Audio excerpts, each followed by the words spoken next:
Assalamualaikum warahmatullahi wabarakatuh. Kami dari kelompok 7 ingin mempresentasikan materi mata kuliah bimbingan konseling pendidikan menengah.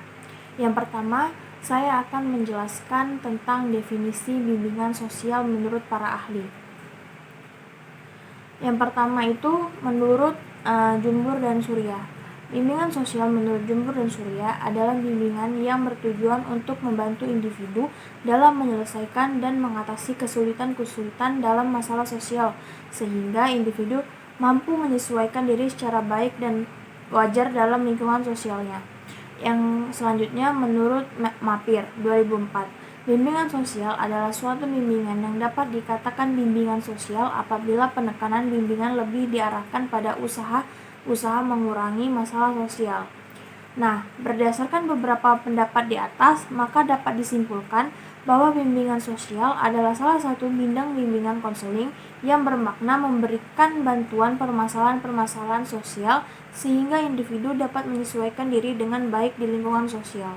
Baiklah, saya akan menjelaskan materi tentang bidang layanan sosial untuk pendidikan menengah sesuai dengan SKKPD, SMP dan SMA. Yang pertama itu ada landasan hidup religius, yang kedua landasan perilaku etis, yang ketiga ada kematangan emosi, yang keempat ada kematangan intelektual, yang kelima kesadaran tanggung jawab sosial, yang keenam kesadaran gender, yang ketujuh pengembangan diri, yang kedelapan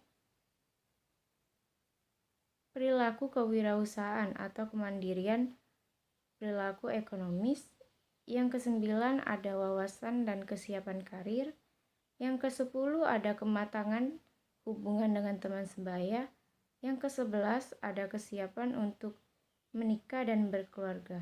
Peserta didik pada bidang pendidikan menengah pada bidang sosial yaitu dilansir dari situs resmi Kementerian Pendidikan dan Kebudayaan Republik Indonesia, beberapa masalah sosial yang terjadi pada peserta didik sekolah menengah yaitu yang pertama, biasanya tidak mau bekerja sama atau tidak mau bergotong royong. Nah, biasanya anak-anak sekolah ini susah dalam bekerja sama karena mereka memiliki kelompok sendiri dalam bermain.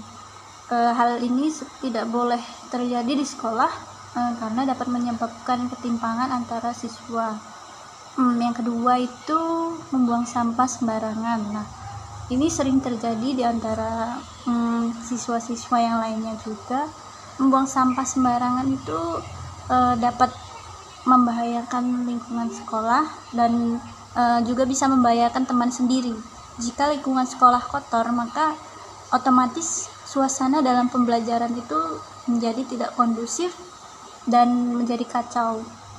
Sebaiknya anak-anak sekolah itu mulai membiasakan untuk membuang sampah pada tempatnya, baik di rumah maupun di sekolah.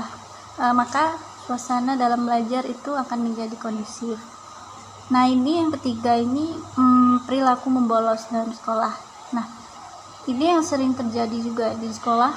Biasanya menjadi pilihan anak-anak untuk menghindari pelajaran itu dikarenakan tidak menyukai pelajarannya atau tidak menyukai gurunya dalam mengajar. Nah, atau mungkin siswa yang bolos itu akan tertinggal materi dalam pembelajaran dibandingkan dengan teman-teman yang lainnya yang selalu mengikuti kelas dalam sekolah. Jika ada siswa yang menunjukkan perilaku suka membolos, itu sebaiknya sekolah itu memberikan bimbingan kepada siswa tersebut agar siswa tersebut tidak melakukan kesalahannya lagi. Keterkaitan permasalahan peserta didik menengah dalam bidang pribadi dan bidang sosial. Satu, masalah-masalah yang berkaitan dengan bidang pribadi meliputi satu, ketakwaan kepada Allah SWT, mencakup kurangnya motivasi untuk mempelajari agama sebagai pedoman hidup, kurangnya memahami bahwa agama sebagai pedoman hidup, kurangnya memiliki kesadaran bahwa setiap perbuatan manusia diawasi oleh Tuhan. 2. Peroleh sistem nilai meliputi masih memiliki kebiasaan berbohong, masih memiliki kebiasaan mencontek, kurangnya kedisiplinan.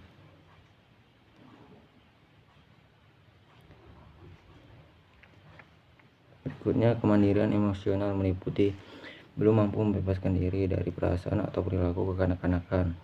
Berikutnya, pengembangan keterampilan intelektual meliputi masih kurang mampu mengambil keputusan berdasarkan pertimbangan yang matang.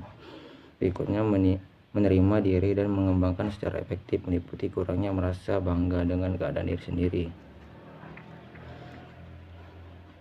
Bagian kedua, merasa rendah diri berkaitan dengan bidang sosial.